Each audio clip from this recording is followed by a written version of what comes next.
I'm going to show everyone my hammock setup. This is my preferred camp setup. Don't mind all the toys in my front yard. This is my preferred setup nowadays when I'm camping. So the first piece of equipment is the tarp, obviously. This is a Helix or Helix. Can't quite remember. Helix tarp. Plenty big and perfect for at least 3 seasons of camping. Not winter necessarily, but it does keep me nice and dry. I have not had any leaks. And I highly suggest it if you're looking for a tarp that packs down pretty small. Now, coming under the hammock, I have my strapping going to my Onewind hammock. It's just a simple strap that you pull tight. I'll usually put an extra loop on that just to make sure it's secure. It has a ridge line, so I don't have to worry about how tight I have to have it. It just, as long as the ridge line's tight, I am good to go. Mosquito netting's it's a need be in Ontario pretty much all year long until it gets too cold for the bugs. This one just slips in underneath over my hammock, over the ridge line, so it keeps it nice and away from my face. The only problem is when we look at it, it doesn't actually close up underneath. It just cinches.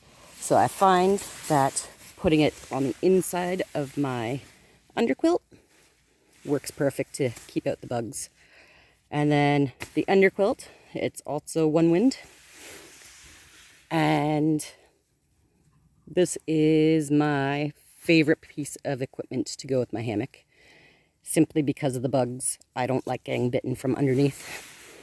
And this one is warm enough to keep me great all summer long, and then when I'm sleeping, I just need a pillow and my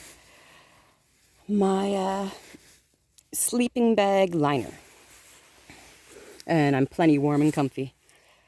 In the spring and fall, I just use my sleeping bag as an overquilt, and again, I stay toasty warm. It packs down very nice. It has the one pouch here. And that's pretty much it.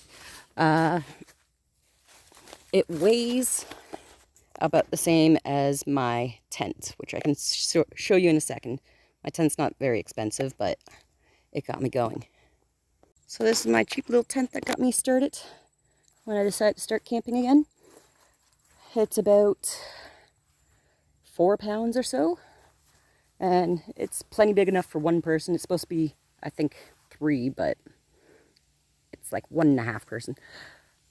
But my tent plus the sleeping pad that's needed and all the extras ends up being more weight than my hammock back there. So I definitely prefer taking my hammock with me over the tent.